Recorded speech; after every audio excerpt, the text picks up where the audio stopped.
My name is Clara Vance.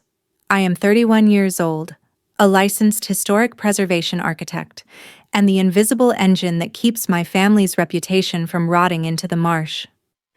3 weeks ago, while I was standing in the center of the Magnolia Grove Ballroom, a space I had spent 18 grueling months restoring from termite-infested ruin to a $12 million masterpiece, my phone buzzed with a text message from my mother, Diane Vance.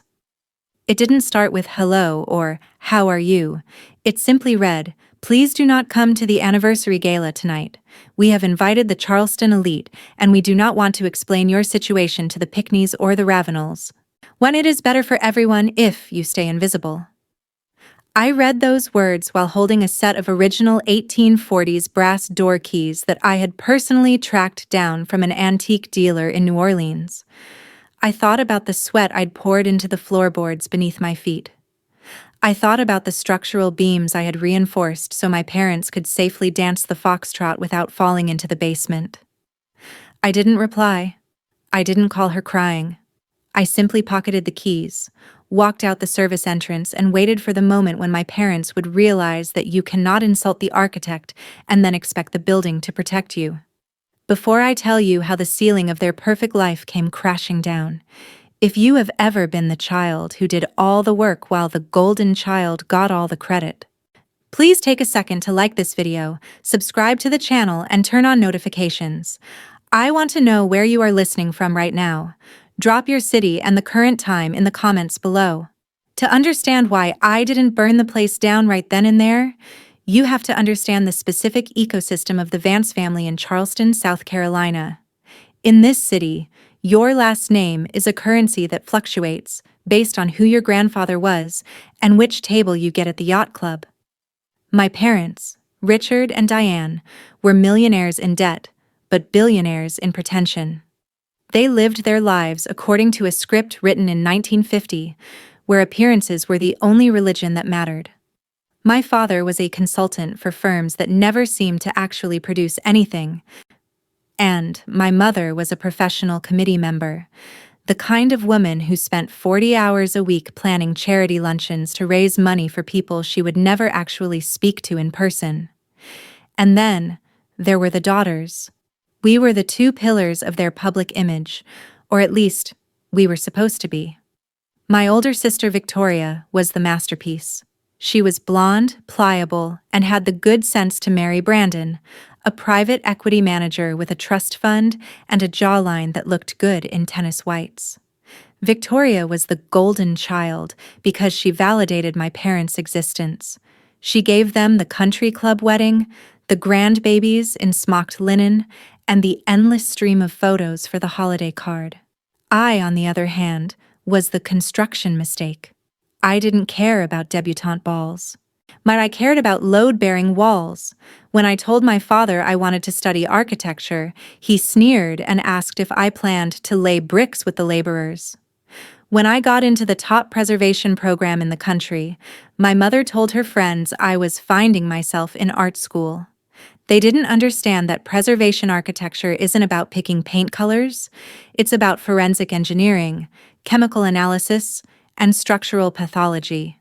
It's dirty, dangerous, intellectual work.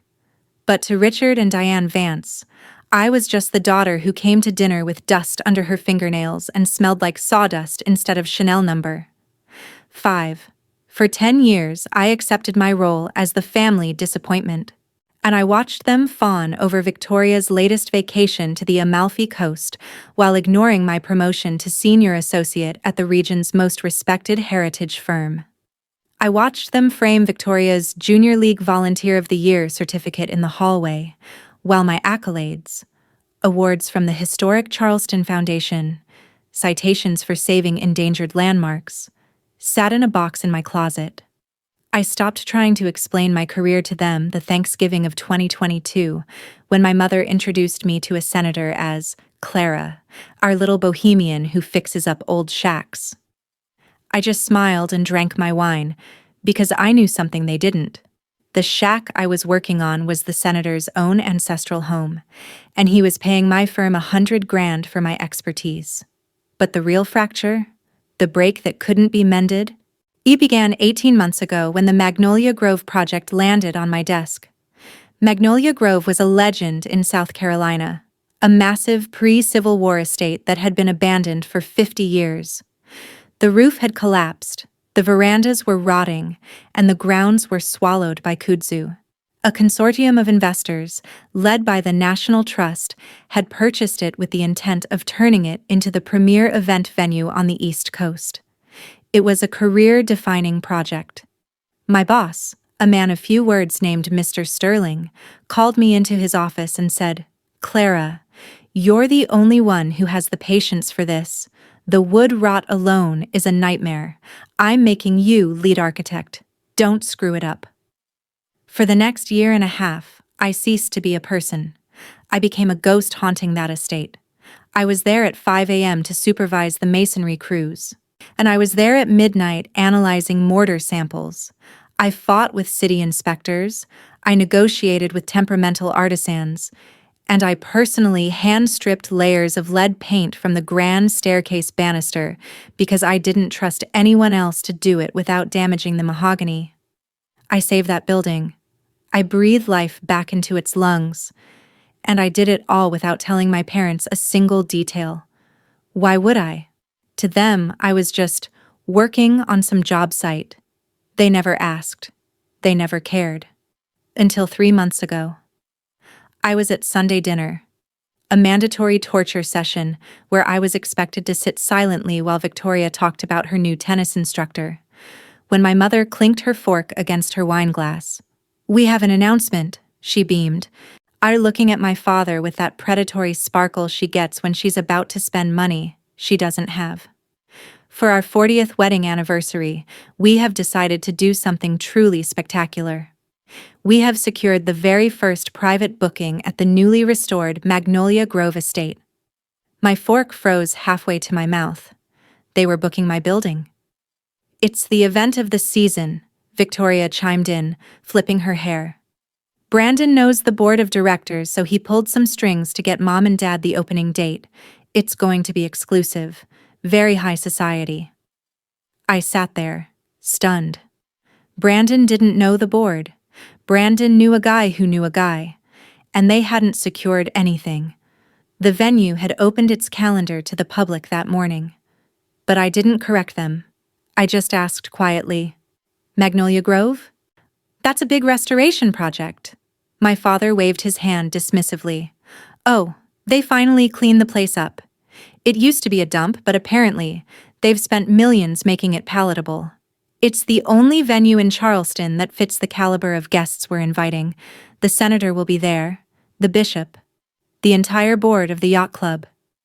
He looked at me, his eyes sliding over my work boots and messy bun. "It's going to be a black tie affair, Clara. Strictly formal. We're expecting perfection." Perfection? I almost laughed. They were expecting perfection in a building that stood only because I had calculated the load variance on every single joist. They were going to drink champagne under a chandelier I had rewired with my own hands, and they had no idea. I debated telling them. I really did. I thought about saying, "Dad, I'm the lead architect. I have the keys in my pocket." But I knew what would happen. They wouldn't be impressed. They would be annoyed. They would treat me like the hired help. They would start demanding special favors. "Clara, fix the air conditioning. Clara, tell the staff to move this table." I didn't want to be their servant on their big night. I wanted to be a guest. I wanted, just once, to stand in a room of beautiful things and be recognized as the one who created the beauty, not the one who cleaned it up. So I stayed silent. I decided to let it be a surprise. I imagined the moment during the party when someone would ask about the restoration, and I could casually mention, "Oh yes, the portico was a challenge," and watch my parents' jaws drop.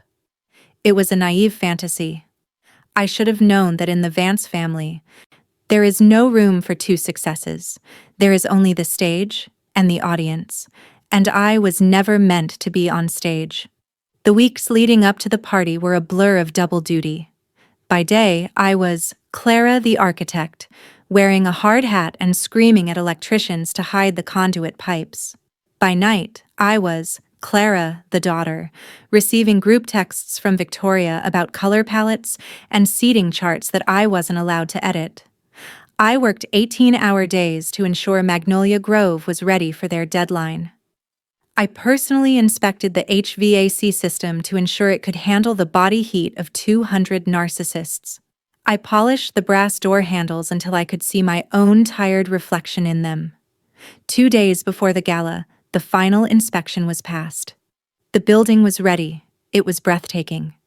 The heart pine floors glowed like honey. The silk wallpaper, imported from France to match the 1850 original, shimmered in the afternoon light. It was my masterpiece. I stood in the center of the empty ballroom, exhausted but proud, visualizing how I would look in the navy blue silk gown I had bought for the occasion. I wasn't going to wear a hard hat. I was going to wear diamonds, small ones, but mine. I was going to be beautiful. And then, the morning of the gala, the text came. I was on site, doing a final walkthrough with the catering manager, when my phone buzzed. "Do not come." The words hit me like a physical blow. I read the rest of the message, my vision blurring at the edges. "We don't want to explain your situation." My situation? What situation? The situation of having a job? I'm the situation of being a single woman in her 30s who paid her own mortgage? I scrolled up, thinking I had missed something. There was a text from Victoria sent 10 minutes prior. "Hey sis, look, Mom and Dad are really stressed about tonight. It's a huge networking opportunity for Brandon, and honestly, you know how awkward you get around these people. You don't have anything to wear that fits the code, and we don't want you feeling bad when everyone asks what you're doing with your life. Maybe just sit this one out? We'll send you photos." They weren't just uninviting me, they were erasing me. They were ashamed of me. They looked at my life, my career, my passion, my independence, and saw something dirty that needed to be hidden from the Charleston elite. I looked up from my phone. The catering manager, a nice woman named Sarah who knew exactly who I was, asked, "Ms. Vance, is everything okay regarding the lighting setup?" I looked at her. I looked at the grand staircase I had restored. I looked at the walls I had saved. A coldness spread through my chest, replacing the hurt. It was a freezing, calm sensation. It was the feeling of a structural engineer realizing the bridge is going to collapse and stepping off just in time. "The lighting is perfect, Sarah," I said, my voice steady. "But I won't be here tonight to see it." She looked confused. "But aren't you the guest of honor? I mean, it's your building?" "No," I said, typing a reply to my mother that I would never send. "Apparently, I'm not elite enough to be here." I walked out of the estate.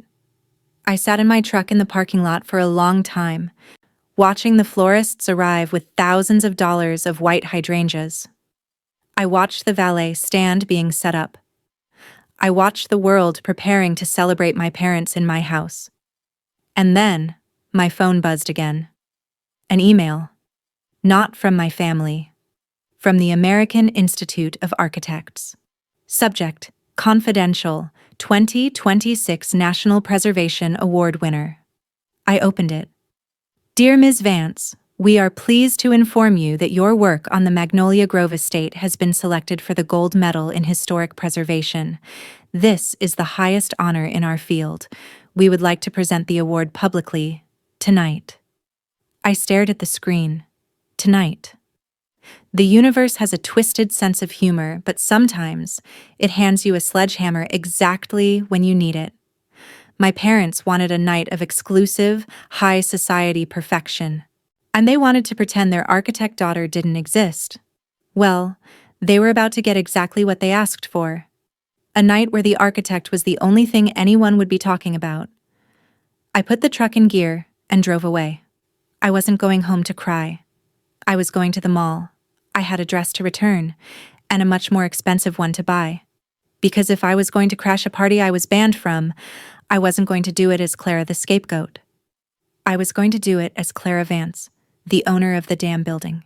I drove straight from the estate to the only place in Charleston where I could think without suffocating.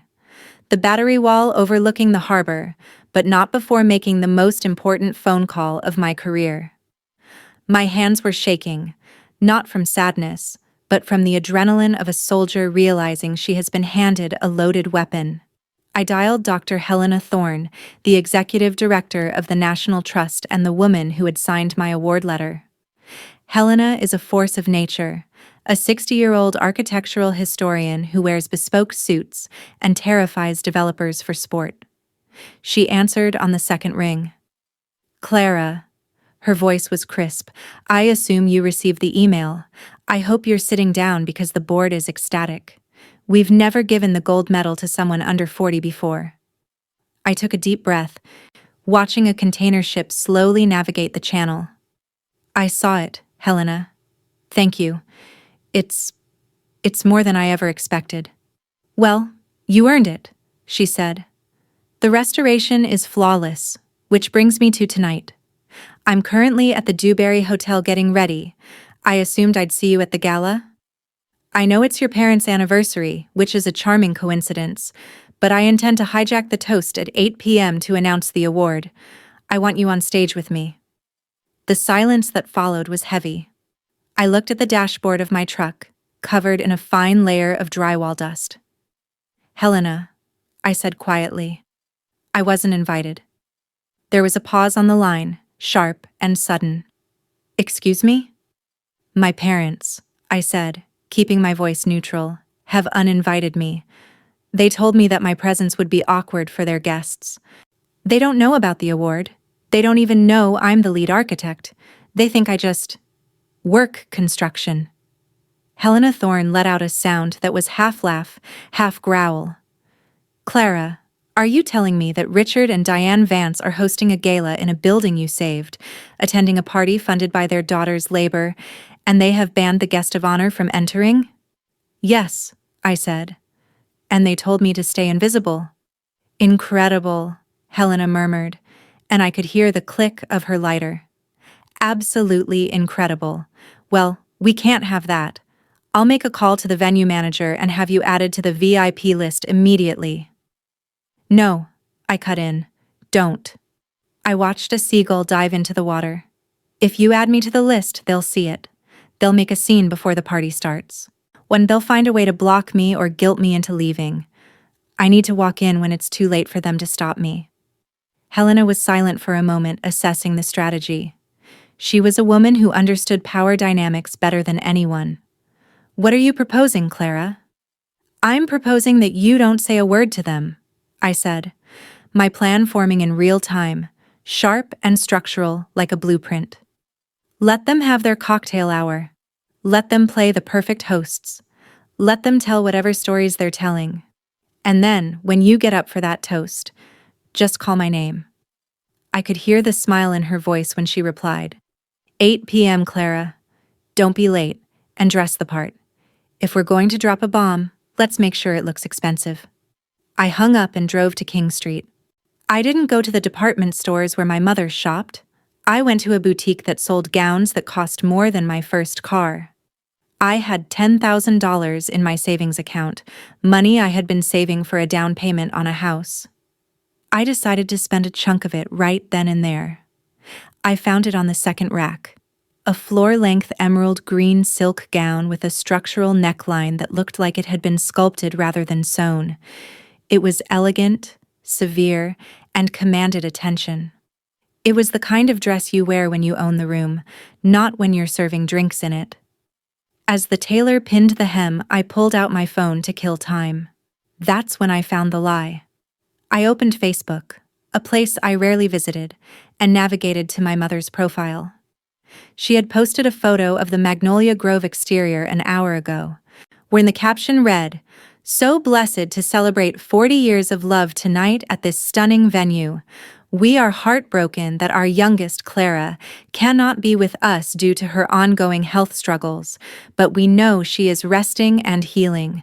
Please keep her in your prayers." I stared at the words. Health struggles. Resting. Healing. It was vague enough to be polite, but specific enough to imply something serious. I scrolled to the comments. It got worse. Mrs. Ravenel, the biggest gossip in Charleston, had commented, "Oh, Diane, I'm so sorry. Is it the nerves again? Sending love to the facility?" And my mother had liked the comment. The facility. My blood ran cold. They hadn't just uninvited me because I was awkward or didn't fit the dress code. They had constructed a narrative that I was in a mental institution. It was the perfect cover story. When it explained my absence, it garnered them sympathy, and it delegitimized anything I might say in the future. If I showed up and got angry, I would just look like the unstable daughter causing a scene. If I complained about them, I was just off my meds. It was brilliant. It was evil. And it was about to be their undoing. My phone buzzed in my hand. It was Victoria. I let it ring for a moment, staring at her contact photo, a selfie of us from 5 years ago where she looked perfect and I looked tired. I answered. "Hello, Victoria." "Hey, sweetie." Her voice was dipped in fake honey, the kind that masks the taste of poison. "I just wanted to check in on you. Mom said you saw the text. We feel just awful about tonight. Really, we do." "Do you?" I asked, stepping off the podium so the tailor could check the back. "Because Mom's Facebook post says I'm in a facility." There was a sharp intake of breath on the other end. "Oh, Clara, don't be dramatic. She didn't say that specifically. People infer things. Mom just needed a polite way to explain why you weren't coming without saying, well, you know. Without saying that you're ashamed of me?" "It's not shame, Clara." Victoria sighed, the sound of a martyr dealing with a difficult child. "It's protection. Look at you. You work all the time. You look exhausted. You wear those heavy boots. You just don't fit in with this crowd. Brandon's boss is going to be there. The mayor. We just want tonight to be perfect for Mom and Dad. You understand, right? It's better for you to just stay home, order some takeout, and get some rest. You sound like you're spiraling a bit, honestly." Spiraling. And there it was again. The reinforcement of the lie. She was gaslighting me in real time, trying to make me question my own reaction to being erased. "I understand perfectly, Victoria," I said. "I'll stay out of your way." "Good," she said, relieved. "That's really mature of you, Clara. We'll bring you some leftover cake tomorrow. Maybe we can stop by your apartment, if you're up for visitors?" "Sure," I said. "Tomorrow." I hung up. The tailor looked up at me, her mouth full of pins. "Is everything all right, miss?" I looked at myself in the trifold mirror. The emerald dress fit like a suit of armor. I didn't look like a construction worker. I didn't look like a mental patient. I looked like a queen who was about to order an execution. "Everything is perfect," I told her. "I'll wear it out of the store." I left the boutique at 6:30 p.m. and the gala started at 7 p.m. I had time. I went to a salon next door and paid double for a rush blowout. I had them pin my hair up, exposing the sharp line of my jaw and the diamond studs I had bought myself for my 30th birthday. I applied my own makeup in the rearview mirror of my truck. Dark eyeliner, red lip, sharp contour. I wasn't trying to look pretty. I was trying to look formidable. At 7:45 p.m., I drove back to Magnolia Grove. The parking lot was full of Mercedes, Range Rovers, and Bentleys. The valet stand was overwhelmed. I didn't drive to the main entrance. I drove around the back, to the service road that I had designed specifically for delivery trucks. I parked my Ford F-150 next to the caterer's van. I killed the engine and sat there for a moment in the darkness. I could hear the music drifting from the ballroom, a string quartet playing Vivaldi. I knew exactly where the musicians were sitting because I had designed the acoustic panels behind them to amplify the sound. I knew the path from the service door to the main foyer. I knew that at exactly 8 p.m., the lighting system I had installed would dim automatically for the toasts. I had the schematics of this building tattooed on my brain. My parents thought they could lock me out of my own creation. They thought they could bury me under a pile of lies about my mental health, but they forgot one fundamental rule of architecture. If you build your foundation on a swamp, eventually, the structure will sink. I grabbed my clutch, checked the time, 7:52 p.m., and stepped out of the truck. The air was thick with the scent of jasmine and the impending storm. I walked to the rear service door, the one that required a keypad code to enter. I didn't need to knock. I punched in the code, 1840, the year the house was built, and the lock clicked open with a heavy, satisfying thud. I was in. The service corridor of Magnolia Grove smells of industrial sanitizer, chilled shrimp, and the faint, metallic tang of anxiety, a scent I recognized instantly because I had spent 18 months inhaling it while breathing life back into this building's lungs. I stood in the narrow transition hallway behind the kitchen, the one painted a utilitarian gray that the guests would never see, and listened to the muffled roar of the party on the other side of the double swing doors.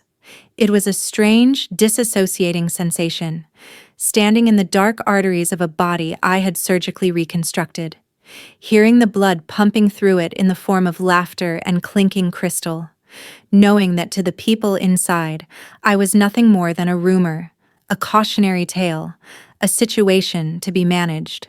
I checked my watch, 7:55 p.m., and forced myself to breathe. Not the shallow, panicked breaths of the daughter who used to hide in her room while her mother criticized her appearance, but the slow, measured breaths of a structural engineer assessing a load-bearing failure. I wasn't here to scream. I wasn't here to beg. I was here to witness the collapse. Sarah, the catering manager, rounded the corner with a tray of empty champagne flutes, her face flushed with the stress of service, and she nearly dropped the crystal when she saw me standing in the shadows, a silhouette in emerald silk against the gray wall. "Ms. Vance?" she whispered, her eyes darting from my face to the restricted access door behind me. "I thought your mother said you were unwell." I looked at Sarah, a woman who had seen me covered in drywall dust, who had watched me fight with the fire marshal over occupancy limits, and I saw the confusion warring with recognition. "Do I look unwell to you, Sarah?" I asked, my voice calm, stripping the question of any emotion. She paused, looking at the gown, the set of my jaw, the terrifying stillness of my posture. "No," she admitted softly. "You look different." "I am different," I said. "I'm a guest tonight, but do me a favor. Don't announce me, not yet."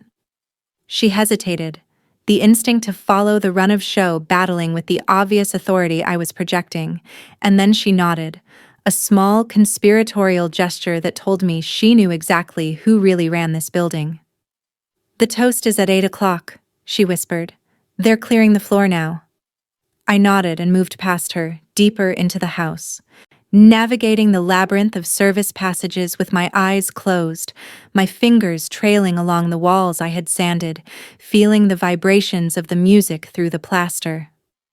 I made my way to the musicians' gallery, a small, overlooked balcony tucked above the ballroom entrance that I had restored specifically for acoustic balancing, a place where the orchestra used to sit in the 1850s, now empty and shadowed.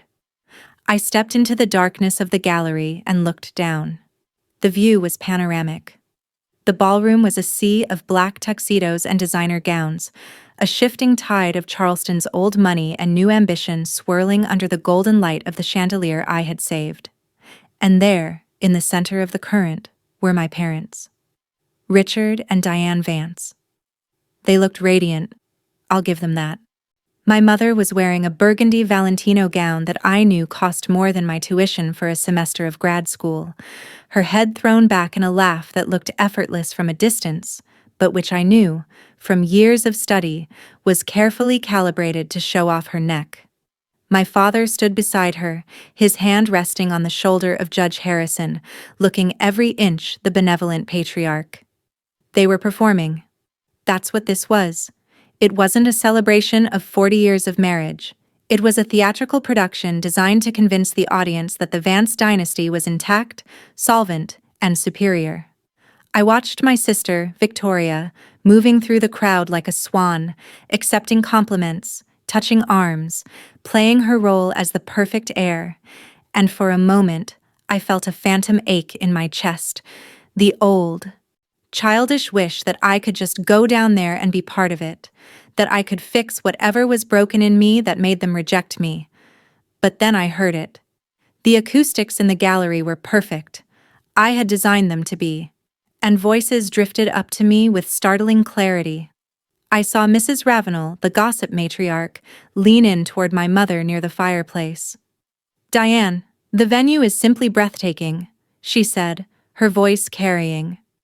"I heard you had quite a time finding a restoration team that could handle it." My mother didn't hesitate. She didn't blink. "Oh, you know Richard," she said, waving a hand dismissively, a gesture that erased 18 months of my life in a single second. "He hired the best firm in Boston. We had to bring in specialists. No one local really understood the vision." The lie was so smooth, so casual, that it took a moment to register. Specialists from Boston. She wasn't just hiding me, she was outsourcing my genius. She was giving credit to a phantom firm because admitting her own daughter did this would mean admitting that her daughter had value, and that was a currency Diane Vance could not afford to spend. But it got worse. A man I didn't recognize, holding a scotch, asked, "And how is Clara?"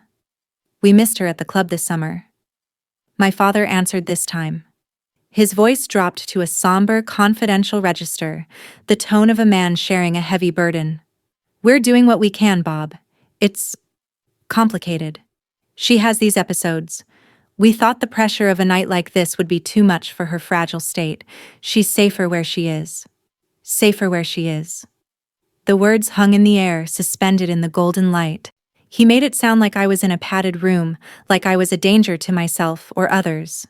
He was using my mental health, a complete fabrication, to bond with another man, to gain social capital through pity. In that moment, watching from the shadows of the gallery, the last strut of the bridge finally gave way. I didn't feel the crash. I just felt the silence that comes after. The hope that they would one day love me didn't die screaming. It just quietly suffocated. I looked at them, and I didn't see my parents anymore. I saw occupants. I saw tenants who were violating the lease terms of my life. I saw two people who had taken a mortgage out on my soul and refused to pay the interest. The transition was physical. I felt my posture shift, my spine lengthening, the tension in my shoulders dissolving into a cold, hard resolve. I wasn't the daughter in the attic anymore. I was the landlord, and eviction notice was due.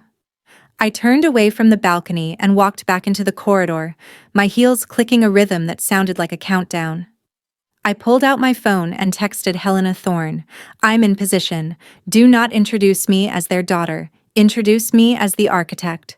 She replied instantly, "Understood. I'm walking to the stage now. See you in the light." I walked to the main doors of the ballroom. These were the doors I had spent 3 months restoring, stripping away 10 layers of paint to reveal the original quarter-sawn oak, sourcing vintage bronze hinges from a supplier in London, sanding the wood until it felt like silk. I knew the weight of them. I knew exactly how much pressure it took to open them. I stood there for a long moment, my hand hovering over the brass handle. Inside, the music was fading. The room was quieting down for the speeches. My mother was tapping a spoon against her glass. I closed my eyes for 1 second, mourning the girl who used to wait by the phone for an invitation, and then I opened them, cold and clear. I wasn't waiting for an invitation. I held the keys. I pushed the doors open. The heavy oak doors swung open with a silence that was more commanding than a slam, and as I stepped onto the marble threshold of the ballroom I had restored, the air in the room seemed to vanish as 150 heads turned in a single, fluid motion, drawn by the sudden intrusion into their perfect tableau. I walked forward, not rushing, moving with the slow, deliberate cadence of a woman inspecting her own property, my emerald silk gown catching the light of the chandelier and the heels of my shoes clicking against the heart pine floor with a rhythm that sounded like a gavel striking a judge's bench. I saw my mother's face first. The color drained from her cheeks so violently, it looked like she had been struck. Her mouth forming a perfect O of horror as she realized the mental patient she had locked away in a narrative of pills and pity was currently walking toward her, looking like a vengeful deity. My father froze, his hand tightening on his scotch glass until his knuckles turned white, his eyes darting to the guests around him, calculating the damage, assessing the breach, while Mrs. Ravenel, standing near the front, pierced the silence with a confused whisper of, "Clara." My mother recovered. She always does. And lunged forward, her smile stretched so tight it looked painful, her voice pitching up into that frantic, breathless tone she uses when a vase breaks. "Clara. Oh, sweetheart. What are you—" She turned to the crowd, her hands fluttering like trapped birds. "I'm so sorry, everyone. My daughter. She's having a difficult day. She's confused." She reached for my arm, her fingers digging into my bicep with bruising force, hissing under her breath so only I could hear. "Get out! You are ruining everything. Get out now." I didn't pull away. I didn't yell. I just looked at her hand on my arm, then up at her eyes, and said clearly enough for the first 3 rows to hear, "I'm not confused, Mother. I'm just checking the acoustics." And then, it happened. Starting as a ripple, a single phone buzzing on a table, then another in a pocket, then a chorus of chimes and vibrations sweeping through the room like a digital wave, because the AIA press release had gone live, and the Charleston elite are nothing if not addicted to information. I saw the change happen in real time as Brandon, my brother-in-law, pulled out his phone, frowned, and then paled as he read the notification, and I saw the mayor look at his screen, then look at me, then look at the building, the realization dawning on him like a sunrise. "Wait," someone said near the bar, their voice cutting through the tension. "The National Trust just announced the Preservationist of the Year." It's Clara?"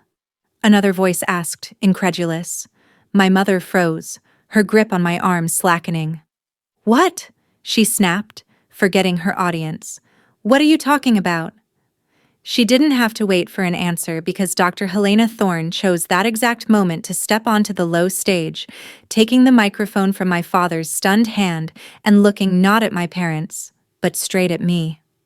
"Ladies and gentlemen," her voice boomed, amplified by the system I had installed, "I apologize for the interruption to your anniversary celebration, but history does not wait for cocktails. Tonight, the American Institute of Architects is proud to announce the recipient of its highest honor for historic preservation." She gestured to the room, her arm sweeping across the ceiling, the walls, the windows. "You have spent the evening admiring this estate. You have praised the restoration, but you have been misinformed about its author." My mother was shaking her head, a small, jerky motion of denial, but Helena continued, her voice sharpening into a blade. "This building was not restored by a firm in Boston. It was not saved by an anonymous crew. It was brought back from the brink of destruction by a single lead architect who spent 18 months on this site, analyzing every brick and beam. The gold medal is awarded to the woman standing right there, Clara Vance." The silence that followed was total, absolute, and suffocating, not a polite silence, but the vacuum of a lie imploding. Every eye in the room pinned my parents to the wall as Judge Harrison turned to my father, his face hardening into professional disdain. "Richard?" he asked, his voice low and dangerous. "You told me she was in a facility. You told me she was mentally unstable."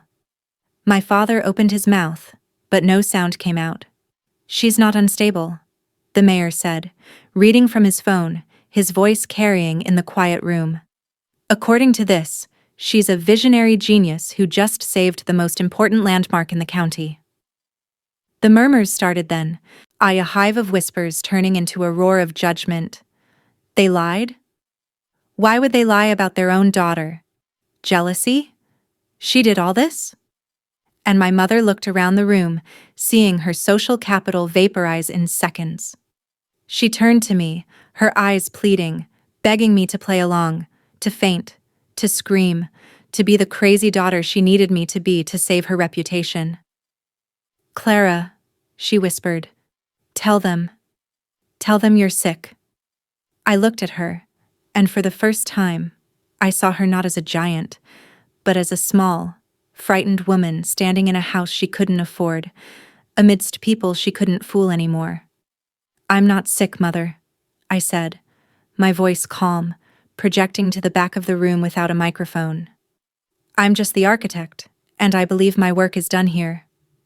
I turned to Helena, gave a small, slight bow of gratitude, and stood still as the guests, the Pickneys, the Ravenels, the board members, turned their backs on my parents and started walking toward me. What happened in the hour that followed was not a chaotic explosion, but a quiet, brutal dismantling of 40 years of social climbing, as the guests of the Magnolia Grove Gala performed a collective and immediate recalibration of their allegiances. I stood in the center of the room, not as the unstable daughter, but as the celebrated architect, and I watched the Charleston elite do exactly what they are trained to do: distance themselves from scandal and gravitate toward success. Judge Harrison, a man my father had spent 5 years courting for a seat on the Commerce Board, walked right past Richard Vance without making eye contact, approached me, and shook my hand firmly, saying, "Ms. Vance, this restoration is remarkable, and I must say, the architectural community is far more honest than the company your parents seem to keep." My father stood by the fireplace, his face a mask of gray shock, watching his close friends turn their backs on him one by one. He tried to engage the mayor, but the mayor was busy asking me about the structural challenges of the portico. My mother, Diane, was left standing alone near the hydrangea arrangement, a glass of warm champagne in her hand, as Mrs. Ravenel and the garden club ladies formed a tight circle 10 feet away, their whispers loud enough to cut glass, discussing how tacky it was to lie about a child's mental health just to appear perfect. But the cracks in the family foundation ran deeper than just public embarrassment. I saw Brandon, my brother-in-law, pull Victoria aside near the bar, his face devoid of its usual golden boy charm. "You told me she was in rehab," I heard him say, his voice low but furious. "You told me she was a liability to my firm. You let me repeat those lies to my partners." Victoria was crying now, ruining her professional makeup, grasping at his sleeve. Mom said it was best. We didn't want to worry you." Brandon pulled his arm away, looking at his wife not with love, but with the cold calculation of an investor realizing he bought a fraudulent asset. "If you can lie about your own sister for 10 years, Victoria, what else have you been lying to me about?" He walked away, leaving her standing there in her Oscar de la Renta gown, looking small and terrified.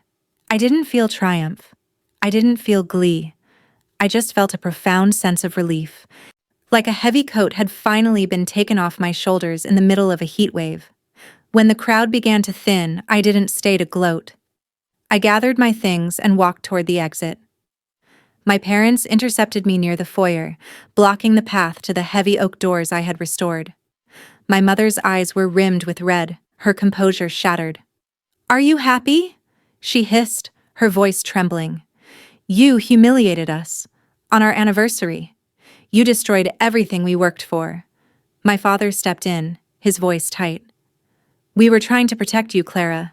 We knew the pressure of this life, this world, was too much for you. We were trying to help." I looked at them, really looked at them, and realized they truly believed their own delusion. They had lied so many times that the truth felt like an attack. "You weren't protecting me," I said, my voice steady and final. "You were protecting a version of yourselves that doesn't exist. You wanted a perfect image more than you wanted a daughter. Well, now you have neither."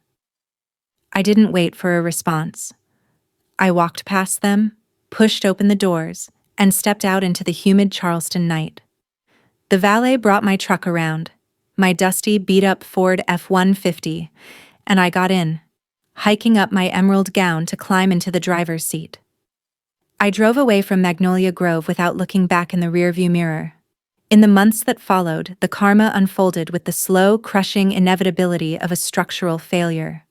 The scandal of the Vance Gala became local legend.